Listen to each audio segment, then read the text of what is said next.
Aminette, le rendez-vous des amis du net. Alain Traoré, communicateur et responsable de TAC Communication. Taïk Hassan, je suis le président de bénévoles de Premier Secours. Je suis Ibolor Prisca à l'état civil et à l'état folle, c'est Priscilla. En direct tous les vendredis à 18h25 sur BF1 et en rediffusion tous les samedis à 13h30. Retrouvez-nous aussi sur Internet, Facebook, Twitter, YouTube et sur notre site www.amidunet.com.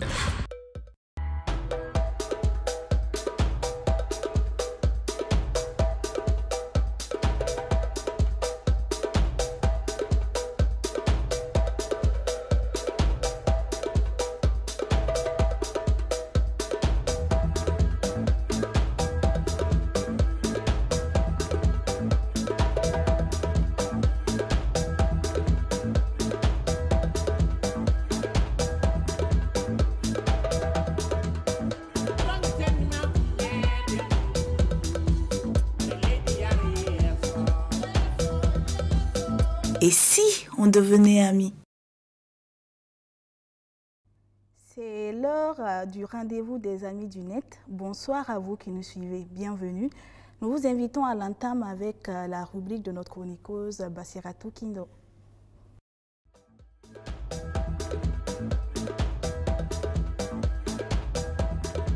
Actu de la semaine. Nous t'écoutons, Basiratou.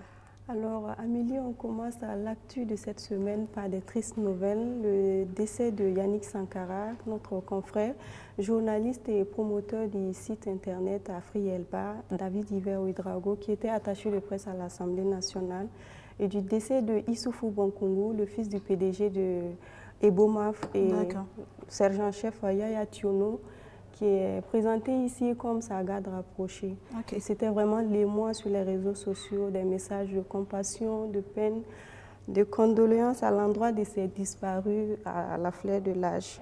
Et Yannick et Issouf avaient même fait des publications sur les pages Facebook, le matin à 8h pour Issouf et le soir à 16h43 pour Yannick. Ils ont été enterrés aujourd'hui même à Ouagadougou. D'accord. Mais Amélie, on va profiter à attirer l'attention des uns et des autres. Et par rapport à l'empressement annoncé des décès et autres informations irrélatives, et ce mercredi, c'est sur Facebook que la femme d'un des défunts a appris le décès de son mari. Et comme le témoigne une de tes publications que tu as postées hier pour rappeler les uns et les autres à faire preuve de retenue quand ils apprennent un décès. D'accord, c'est important l'interpellation. Oui. Et on va prier pour le repos des âmes de ces jeunes participants. Amen. D'accord, on continue avec l'UTS. Oui, l'UTS, les fonctionnaires burkinabés vont certainement constater un changement sur les bulletins de paie à la fin de ce mois. Et l'impôt unique sur le traitement de salaire sera retenu sur les primes et indemnités perçues par les agents publics de l'État.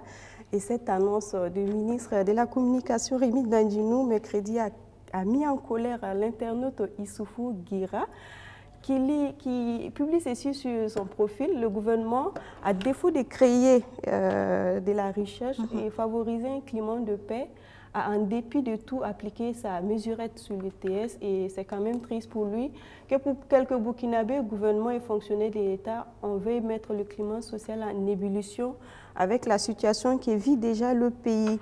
Et Aminette, à l'instar de ce Facebooker Getwende, des socionautes se demandent ce que feront les militants du parti au pouvoir qui sont des fonctionnaires de l'État. Et Getwende dit ceci, dans l'affaire UTS, là, il y en a qui sont perdus, le cœur balance entre soutien au gouvernement, le parti, et la défense du portefeuille. Et d'autres se demandent également si les policiers qui sont aussi concernés par l'UTS vont gazer comme lors de la manifestation à l'occasion de la Journée nationale de protestation en septembre 2019. En tout cas, le ton est déjà donné par Bassol Mabazier dans cette publication en date d'hier jeudi sur sa page. La patience ne nous a pas manqué. Malgré tout, ils ont montré que nous ne sommes pas en droit de vivre. Le message a été reçu, nous avons déjà prévenu. Et à Milieu, on apprend aussi une assemblée générale des 3 syndicats de magistrats, des magistrats prévus pour le 1er mars prochain. Et à compter de ce jour, même vendredi 21 février, il a été demandé la suspension de toutes les audiences publiques pour une bonne administration de la justice. Et à Milieu, on termine cette actualité sur l'ITS avec cette image montée par des internautes pour justement annoncer les couleurs. Le nouveau kit disponible à gauche des chaussures communément appelées les quais. Oui. Des sachets d'eau, sifflets et mouchoirs. En tout cas, les jours prochains seront chauds. D'accord. Et on termine avec une actualité sur un concours Miss Pas comme les autres. Et oui, la Miss allemande 2020 est une mère de 35 ans. Elle s'appelle Léonie von Haas, une gérante d'une boutique en ligne. On voit à l'écran. Oui, et Amélie, on note 4 faits majeurs qui ont marqué cette élection. Le premier, c'est qu'il n'y a pas eu de défilé en bikini. Le deuxième, c'est le critère de beauté qui n'a pas été déterminant. Le jury s'est penché sur le caractère, la personnalité, le parcours de vie, l'activité professionnelle et la présence sur les réseaux sociaux des candidats. Et troisième fait, l'âge limité. L'âge limite a été allongé de 10 ans pour inclure les femmes ayant jusqu'à 39 ans. Et enfin, quatrième fait, la compétition a été ouverte aux femmes mariées et aux mères de famille. Et c'est une innovation qui a été beaucoup appréciée par des internautes et on espère que ça va inspirer d'autres pays, les autres pays qui organisent les concours. Pourquoi pas? Pourquoi pas? Et c'est tout, je pense, c'est le dernier sujet du jour. C'est le dernier sujet de cette semaine. Merci Bassiratou, bon week-end. Merci. Aminette Rivantique.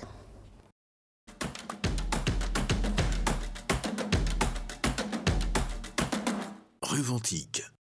Ceci est une alerte postée par la police nationale, une nouvelle forme d'arnaque en cours dans la sous-région ouest africaine. Depuis un certain temps, l'un de nos consulats généraux basés dans un de ces pays voisins, enregistre des plaintes de façon régulière d'élèves et d'étudiants venus du Burkina Faso pour être employés par des sociétés dites minières ou pétrolières. Dans la pratique, un avis de recrutement au compte d'une société dénommée Anglo Gold Ashanti ou Sinopec, basé dans ce pays, est lancé par des arnaqueurs. L'avis de recrutement donne droit à une lettre d'admission invitant l'intéressé à se présenter au lieu indiqué en territoire étranger pour le versement d'une forte somme d'argent. Une fois la somme acquise, la victime est dépouillée de son argent et de son téléphone, puis empêchée de quitter les lieux. Dans d'autres cas, le lien entre la victime et les malfaiteurs est automatiquement rompu et par la suite, l'intéressé se retrouve sans argent ni emploi. Au regard de cette situation qui prévaut, la police nationale invite l'ensemble des citoyens à plus de précautions. À cet effet, elle les invite à se méfier des offres alléchantes en vérifiant toujours l'authenticité des canaux d'information sur les offres d'emploi, éventuellement sur les sites web des dites sociétés. Et la police nationale de rappeler, il faut toujours alerter les représentations diplomatiques du Burkina Faso à l'extérieur en cas de soupçon sur de tels réseaux et signaler tout cas suspect aux forces de sécurité en appelant les numéros verts suivants, le 16, le 17 et le 10-10, 16, 17, 10-10. C'est tout pour cette interpellation. On passe au micro-trottinant.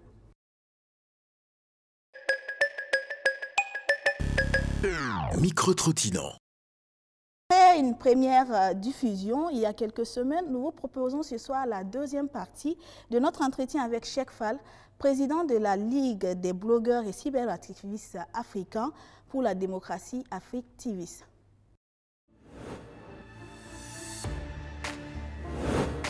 Un activiste, c'est celui-là qui accepte de s'engager et de se mettre devant d'abord, avec une communauté ou un réseau derrière, mais qui accepte de s'engager, de se mettre devant pour défendre une cause.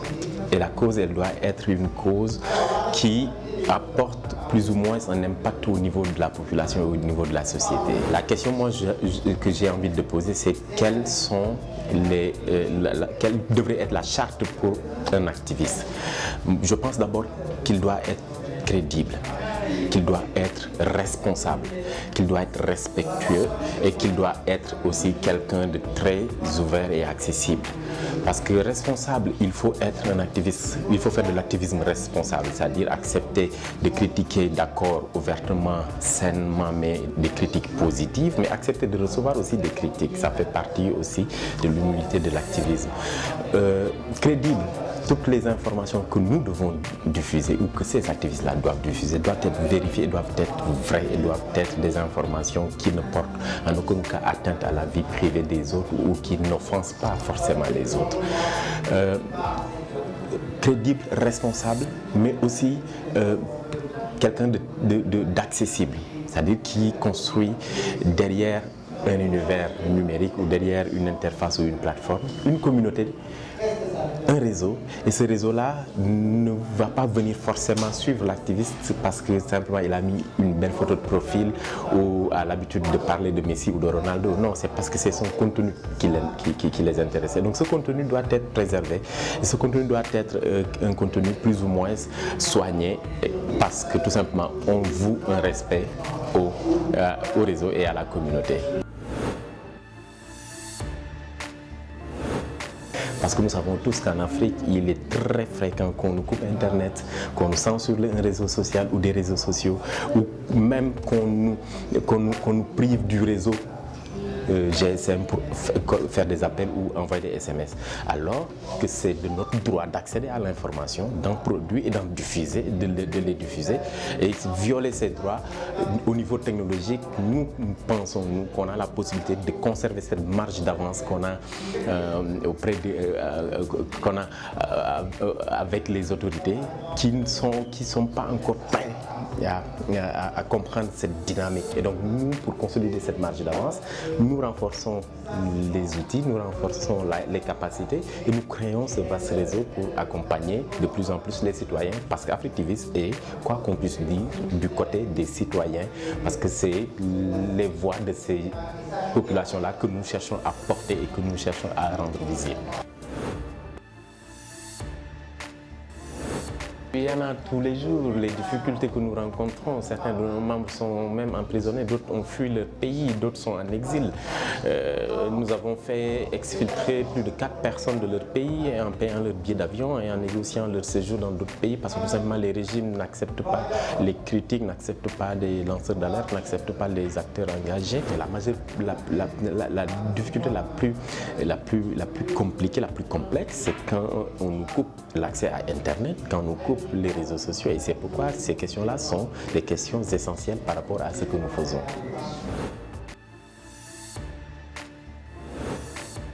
Ah oui, ça on le voit tous les jours. Bon, après, c'est pas exclu parce qu'on est dans une communauté qui parle des relations. Nous avons des relations avec ces hommes politiques-là. Souvent, certains sont même nos amis, certains sont nos parents, nous avons des amis députés, nous avons des amis ministres.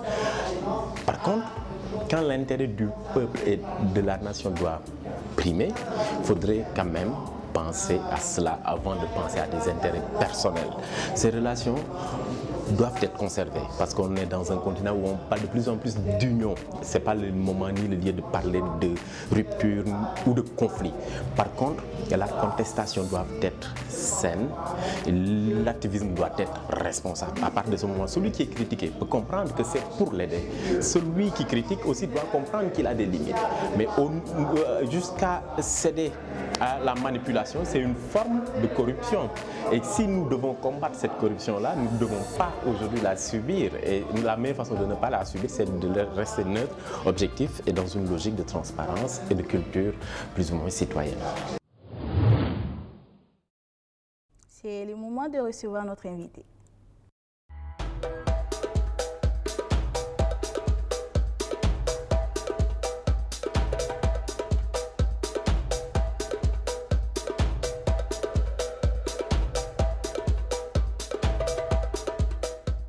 Aminette, nous avons ce soir sur le plateau Sylvain Da, juriste, gestionnaire des ressources humaines spécialisé en recrutement. C'est bien cela? C'est cela. Merci. Bonsoir, bienvenue. Merci Amélie, bonsoir Amélie Dunette. Ok. On parle ce soir du réseau social professionnel LinkedIn pour parler des recrutements. Déjà, pourquoi le choix de LinkedIn? Tout simplement par son nom, par son essence. Qui dit LinkedIn, son objectif même, c'est de créer et de mettre en relation tous les professionnels. C'est un réseau social professionnel qui est créé en 2003 aux États-Unis.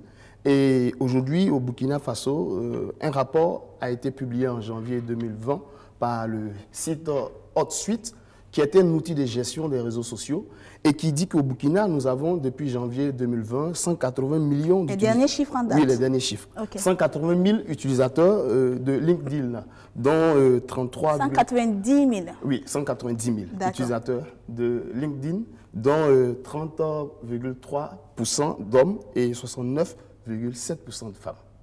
Quand même. Oui.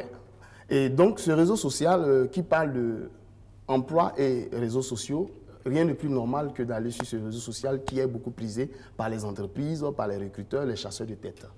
Ok, là je vois c'est plutôt 30% de femmes, 30,33% de femmes exact. Et 69,7% d'hommes. C'est cela. Voilà. Parce que généralement et malheureusement on va dire, sur les réseaux sociaux, les hommes sont... Voilà. Et c'est le moment d'inviter nos braves dames, nos jeunes sœurs à aller vers ce réseau social. D'accord.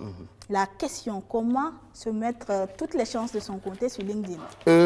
Déjà, qui parle de mettre ses chances d'être recruté sur LinkedIn, on va parler de la mise à jour de son profil, de son statut. Et pour la mise à jour de son profil, de son statut, il faut d'abord même déjà savoir quelle est la photo que je choisis quand je suis sur LinkedIn. Pour choisir ma photo, c'est un réseau social professionnel. Vous verrez une photo qui illustre la mienne. C'est une photo professionnelle qui est prise par un professionnel et qui présume déjà de l'attitude, du contexte en fait, dans lequel je m'inscris. Donc déjà, choisir une photo professionnelle. Et en plus aussi, il faut avoir, comment dirais-je, une photo de couverture. Parce que c'est LinkedIn, mais avant ça, je vais faire un croisement, si tu permets, Émilie, avec une photo de profil qui n'est pas professionnel. Okay. Pour permettre à nos téléspectateurs de savoir. Par exemple, cette photo qui est toujours la mienne, c'est une photo de profil, mais dans le contexte de LinkedIn, avec un profil de chargé de recrutement qui n'est pas vraiment professionnel. Parce qu'elle est un peu une photo, j'allais dire un peu fantaisiste. D'ailleurs même, j'allais dire selfie.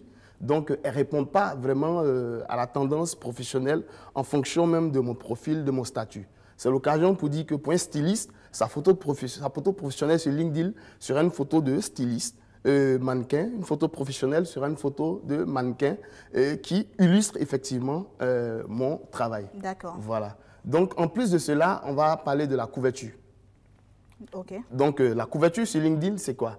Derrière la photo de profil, il y a ce que nous appelons bannière.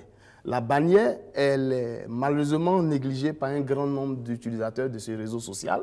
Et pourtant, quand un recruteur ou un employeur va checker un profil sur LinkedIn, ça saute à l'œil. Donc, c'est des éléments pour séduire, pour inciter, pour susciter le potentiel de recruteur à aller découvrir en fond le profil. Par conséquent, il est conseillé souvent à nos demandeurs, nos offreurs de compétences, de trouver des astuces comme je l'ai fait. Moi, j'ai créé une bannière à travers PowerPoint et j'ai mis mes différents domaines de compétences. Consultant, motivateur, RH, passionné du recrutement, etc. etc. Donc, donc, on l'oppose avec une photo de profil qui n'a pas de bannière. Par exemple, ça, c'est une bannière de LinkedIn. Oui. Donc, quand on prend une photo de profil, on regarde déjà la bannière, on voit qu'il n'y a pas d'animation. Il n'y a pas d'information. Donc, ça ne parle pas et donc c'est un peu fade. On pourra dire en griffe, c'est un peu comme une photo de profil avec une bannière morte, en fait. Voilà. Ensuite, ce que nous conseillons, au-delà même de la bannière et de la photo de profil aussi, il faut trouver en fait des mots-clés. Les mots-clés, c'est quoi? Aujourd'hui, j'ai ma photo, j'ai ma bannière. Mais qui suis-je? Je suis chargé de recrutement chez Société Générale, excusez-moi pour la pub, mais c'est chargé de recrutement, consultant motivateur. Quand un recruteur part sur ce réseau social et il check, parce que les recruteurs chercher tel profil, il tape le profil, ça va ramener rapidement et avec plus de probabilité vers vous. Mais par contre, on va montrer un profil qui est un peu vague. Les mots-clés, il n'y a pas de mots-clés. On a un profil ici où l'intéressé a écrit « étudiant à l'École nationale d'administration des magistratures ». C'est vague. Étudiant à l'École nationale d'administration des magistratures, il y a plusieurs étudiants, plusieurs profils. Donc, il aurait pu mettre RH, étudiant en RH, en quête d'opportunité, en quête de mobilité. Par exemple, ça parle plus, ça va encore plus dans une dynamique de précision. OK. Et voilà. Et pour poursuivre... Le dernier point où... Oui, disons le dernier point. Quand on a tout ça, il faut quand même aussi apprendre à mettre du contenu dans sa page LinkedIn. Le contenu, c'est quoi? C'est déjà savoir comment j'anime ma page. Je peux être un nouveau sur LinkedIn, je peux être intimidé par le contenu. Donc, pour commencer, une petite astuce. Je suis RH, je suis journaliste. Les activités que je mène, je peux par moment illustrer mon quotidien ou bien 2 fois dans la semaine avec quelques images de mon activité. Donc, j'essaie d'être en conformité avec mon activité, avec mon projet professionnel et ça me booste beaucoup parce que LinkedIn fait monter en orbite tous ceux-là qui sont dynamiques, qui alimentent en fait leur page. Donc, nous invitons les gens à aller au-delà d'avoir un profil. D'accord. Je vois ici une question d'un internaute. Bonsoir au plateau, merci pour l'idée. Que regarde un recruteur sur un profil LinkedIn? Je pense que tu as répondu. Oui. Tu pourras peut-être ajouter pour terminer. Exact. Et comment se faire remarquer et décrocher le job de ses rêves? Donc, on conclut avec ça. OK. Donc, comment se faire remarquer par un recruteur? C'est déjà les mots-clés. Je suis juriste, je vais sur mon profil LinkedIn, je mets juriste d'affaires, en quête d'opportunité, par exemple, dans un cabinet d'avocats. Donc ça parle, quand le recruteur vient, il a déjà une idée de mon projet professionnel et mon profil est encore plus précis. Je ne mets pas tout simplement étudiant en droit ou juriste. D'accord. Et c'est le mot de fin? Oui, je dis merci à Midinette et vivement que ce soit utile à tous. D'accord. Merci d'être venu. C'est un plaisir. On conclut avec comic.com. Okay.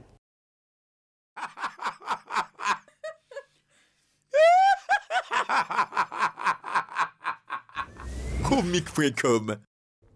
Nous avons aujourd'hui rendez-vous avec un robot, le robot Dougotigi. Suivant. Bienvenue à Minette. Aujourd'hui, nous allons en Côte d'Ivoire. Qui est notre invité? Ce petit rappel.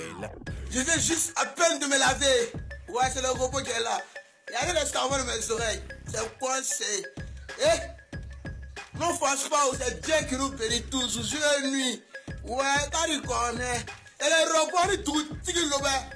T'as dit qu'on est pas, mais c'est. On dit pas. Ouais, les sauts. Vous allez venir prendre le beurre, les changer. Et je dis saut. Vous l'avez deviné, notre invité. Moi, c'est Koyi Boyou, Yves Martial, en état civil. Voilà. Alias le robot Dougotigi Lobé. Alors, que devient le robot? Ouais, bonjour Aminette. En le mois de novembre 2018, j'ai fait une vidéo où je venais à peine de me laver. Bon, la vidéo a tourné, ça a tourné. Voilà. Tout le monde m'a sollicité. Voilà, comme Dieu ne dort pas. Voilà, le ministre Touré Mamadou voilà, qui m'a appelé. Ils m'ont fait une ferme. Ma propre ferme à moi-même. Voilà, c'est 3000 poulets. Ici, le site d'un hectare. Voilà, aujourd'hui, c'est ma propre ferme. Voilà, pour la grâce de Dieu. C'est cause du bara. Voilà, aimez vos bara. Voilà, tu es jeune, tu es une jeune fille. Voilà, fermez le bara. Il ne faut pas rester là. Soko, il n'y a rien dedans. C'est le bara qui paye. Dougotigi, et si tu nous racontais les circonstances de réalisation de la fameuse vidéo qui a eu autant de succès? Le 21 septembre 2016, mon oncle Zéhou Vagba Daniel qui m'a envoyé à Songon pour travailler sur sa ferme. Donc c'est comme ça, un jour, voilà, monsieur revient, bon matin, en pleine forme, monsieur allait me laver. Donc c'est là, il a fini de me laver, il a pris le téléphone et il a fait une vidéo où je disais, je viens juste à peine de me laver. Ouais, c'est le robot qui est là. Regardez le savon de mes oreilles, c'est coincé. Et non, force pas, c'est Dieu qui nous bénit toujours jour et nuit. Toi tu connais, c'est le robot du Dougotigi Lobé. Toi tu connais pas, mais c'est...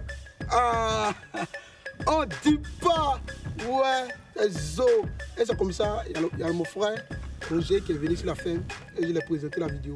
Et lui, il a balancé la vidéo. Et c'est comme ça, pour la grâce de Dieu, il a cartonné, tout le monde. Alors, on voulait me voir, les gens voulaient me voir, c'était moi vraiment. Pause, Aminette. On vous montre un aperçu du buzz qu'a suscité la vidéo du robot à l'époque. Juste à peine de me laver. Ouais. Robot qui soit là. Tu con?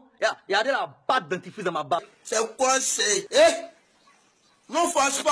Allez, c'est Dieu qui nous protège jour et nuit.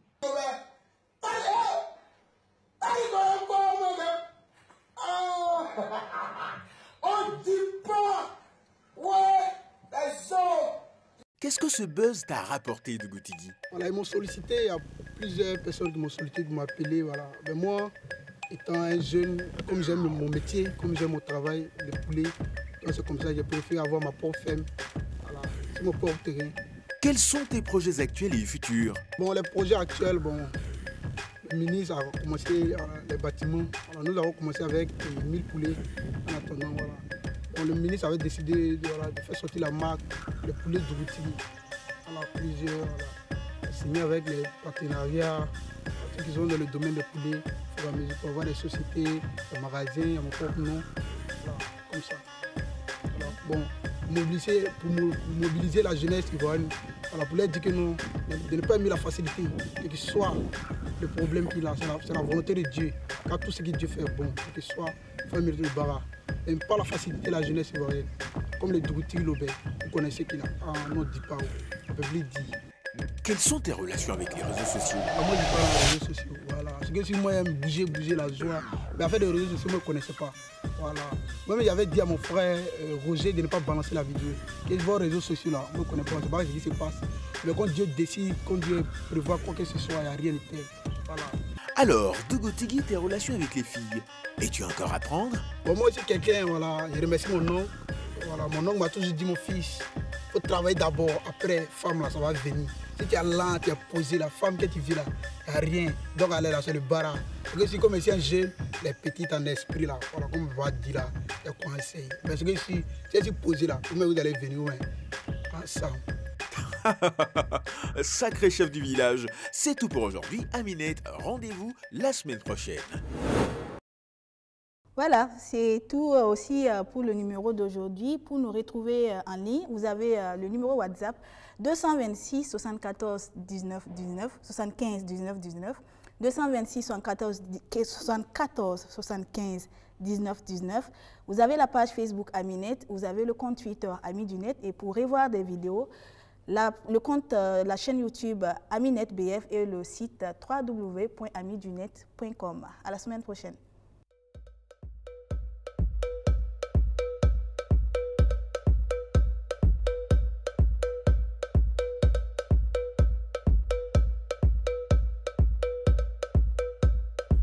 Kunomi demgal, flakay ko demgal. Aloro kunomi gandal, plar mofti gandal.